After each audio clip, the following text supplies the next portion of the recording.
awesome to be here. It's really funny to me. I was sitting over there trying to figure out what in the heck am I going to say? And I just was laughing. I was kind of cracking myself up because, all right, I worked with Gene, played for Gene Stallings, worked for Gene Stallings, was with him in Alabama his entire career, 7 years, all right? Well, I grew up in Alabama. Bear Bryant was my hero. And, Bear Bryant coached Coach Stallings, hired Coach Stallings. But Coach Stallings, he only had 2 bosses in his entire coaching career. Coached forever, all right? But he worked for Bear Bryant and Tom Landry. That's the only 2 bosses he ever had outside of Ruth Ann, his wife. That's it. It's the only bosses he ever had, okay? So I'm going to play for Coach Bryant. And that just didn't work out. He died when I was in the 8th grade, and man, I thought my dream was gone forever. And lo and behold, I'm at Alabama in 1990. I'm a sophomore, still trying to figure out how to do the Super Bowl shuffle in 1990. 5 years later, I'm catching on. But Gene Stallings comes to Tuscaloosa, and I always say he was kind of like a cross of John Wayne and Bear Bryant, just riding in on a horse. Bigger than life. And he comes in, and Coach Stallings, the way he coached the team, and for 7 years I was in every meeting as a player and then as a coach, every staff meeting, and the way he coached was he told stories. And you didn't ever really know where he was going, but he'd eventually get there, and then by the time when you were done, you were a senior, you took those stories with you. So now I'm 47, I'm still telling stories, but here's the deal, I've never been to Fort Worth, ever. I've never been here. And I'm so excited to be in Fort Worth, Texas. Thank you. But I got to tell this story because I'm sitting over there laughing because for 7 years, like clockwork, we'd be like, oh God, here comes the Ben Hogan story again. And you just knew it. And so, but he would come in, he'd just start making his point. He'd say, hey man, let me tell you something. It's 1971.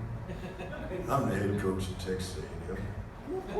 And I'm playing golf at the Shady Oaks Country Club in Fort Worth, Texas. I'm a young guy. You know what I'm doing? I'm playing with Ben Hogan, man. Ben Hogan. Y'all know who Ben Hogan is? None of us knew who Ben Hogan was. But we went along with it. And then he says, hey, I'm nervous. I kind of shanked that first one, and I kind of settled down a little bit. We get to that hole 17, right down that fairway. Ben Hogan's driving that car. I'm sitting over there, and I just couldn't stand it. I looked over and I said, hey, Ben Hogan, you're playing at the Masters. You're playing at the PGA, the British Open. Do you ever just stand up there on that 18th green?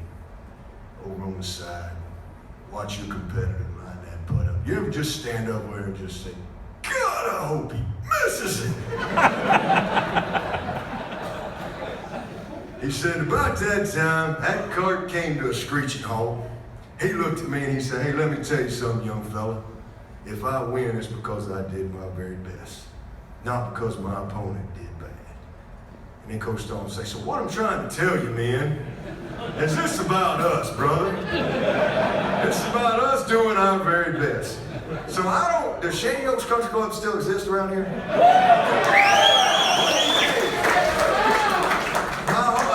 That's on my bucket list, to go to Shady Oaks Country Club. All right? It's on my list. Unbelievable. So, and then I've never been to TCU. So I'm happy to be here. Y'all gonna think this is crazy, and this is why this is a fitting award for D-Dub, is my high school coach was the head coach at TCU. Name was Billy Toehill. Billy Toehill. Billy Arden Toehill. All right, I think, was it Sam Pittman? Is that his name? That died on the sideline? So I used to go he coached me my 9th grade, 10th grade, 11th grade, 12th grade. And had a huge impact on me, a great influence on me, tough as nails, a little crazy, and had a wooden leg, had one leg, as y'all know. And so we had a lot of fun with him coming up. But I love the coach Coach Tohill. I've got a picture of Coach Tohill hanging in my office. So I got a little bit of horn frog in me, and therefore D-Dub's got some horn frog in him. All right?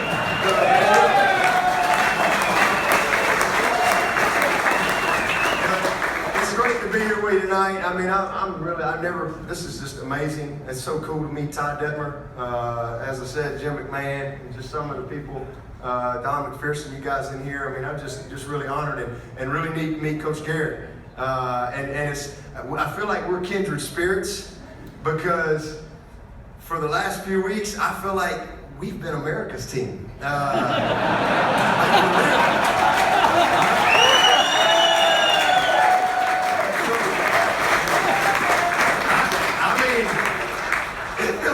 America's team. We're for like 24 hours. Surely to God, everybody in the world was pulling for Clemson. I mean, come on. All right? And I know that because life has changed a little bit. So a week after the national championship, my coaches, for some reason, unbeknownst to me, they got me in Brooklyn. All right, and I'm going to see a junior defensive tackle, and I'm going, why is there not a guy in Georgia or like North Carolina? I mean, we're in downtown Brooklyn, and I'm like, and they're like, Coach, you're gonna like this guy. I did. He was great. He was awesome. But so we're at the downtown Brooklyn Marriott, and I go over, and they're down at the car, and I go get a water, and I bring it up to the counter, and this is a week later. All right. And I put my water up on the counter, and there's a guy standing right there, and I think he's waiting on a coffee. He's kind of waiting, he's kind of looking at me.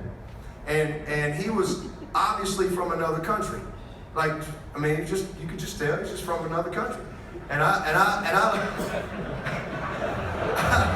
looked at it, and I said, so I walk up with my water, and I just said, how you doing? And I put my water down, and I could tell he was staring at me. And it wasn't 20 seconds later, the guy, all of a sudden, he goes, I'm so happy you win. I'm so happy you win. I vote for your team. You're doing a great job. So the next thing I know, he and I are having this huge conversation. You tell me football don't matter. Come on. Football matters. So I tell you, it's been amazing, and it's awesome to be here with you. I want to give a shout out to Chad Morris. I know we introduced him earlier, but Chad Morris was with me for 4 years. I hired him from Tulsa. Had been 1 year in college football, and he came in and spent 4 years with me. Did an unbelievable job. Was very instrumental in recruiting Deshaun along with Paula and my man Chan, his son over there, who's a rising quarterback. You might be here one day, Chan. You never know. But I just want to give him a shout out. Y'all got a great football coach at SMU.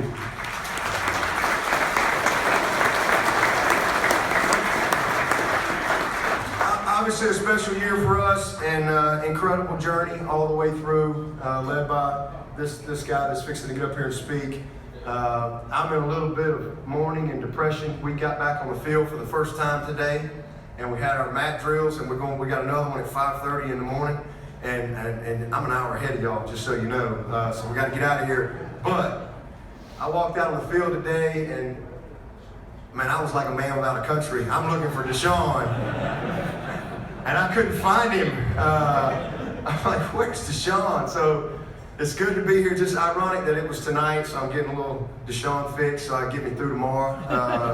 And got to hug his mama one more time. So just really. I want to just say thank you to the Davey O'Brien folks. I mean, y'all got it right. You got it right, and there's another award out there that didn't get it right.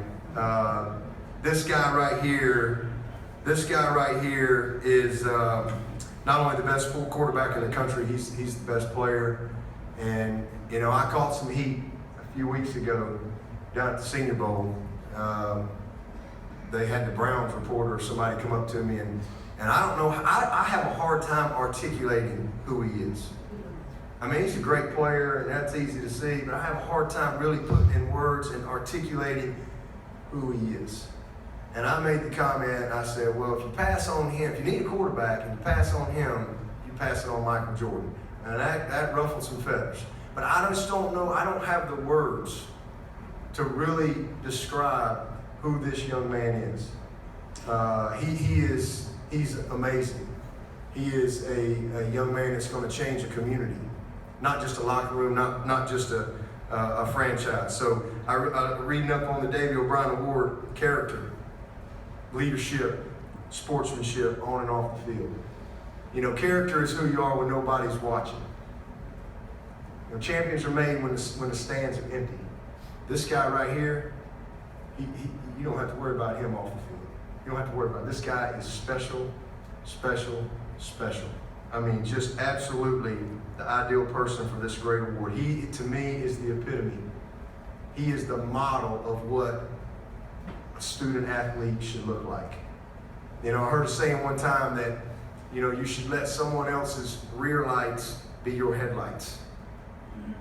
And all young athletes out there, they should let his rear lights be their headlights, because he's the model. You're talking about a young man, he committed as a sophomore, never flinched. He came in, he knew what he wanted to do. I've never seen a person prepare, ever. I spent 13 years at Alabama, and I've been at Clemson 14 years, 8 as the head coach. I've seen a lot of really good players in my day, played with a lot. I've never been around a person like Deshaun Watson. He is truly one in a million.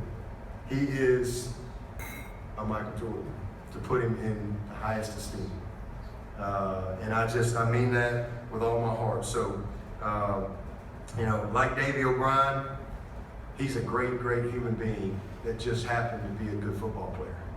That's what he is.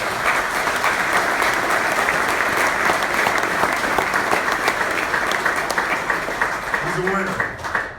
Coach Bryant used to say, he'd say, man, he's a winner. He's a winner. He lost 3 games in his career. He lost as a true freshman at Georgia Tech. He played 12 plays towards ACL. He lost in the national championship to Alabama when he put up 550 yards and 40 points. And he lost to Pittsburgh in a game that we scored 42 points and had 630 yards of offense. But it wasn't enough. Wasn't enough. So he's a great winner. And just to sum it up, as a player, you know, Alabama I have great respect for. Their defense the last 2 years make a run for, you know, probably in the NFL. They're all going there anyway. They're like the greatest defense. They're like the greatest defense ever. And all he did was score 75 points and put up 1,060 yards. And oh, by the way, he's an honor roll student. He had over a 3.0 again this year. He led his team on and off the field. He led our community.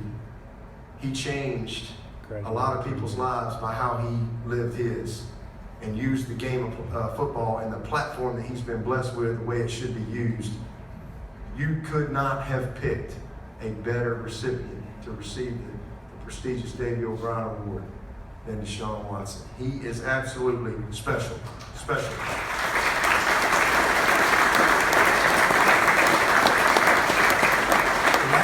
The last drive, I always challenge these guys every year. I tell them to pick a word. I need you to have one word for you that's going to help you stay locked in, stay focused on being the very best you can be this year. And I pick a word every year, and then we share it with each other. And then we'll hold each other accountable. My word this year was love. Legendary. And that's what I said after the national championship. I said, you know, we won because of love.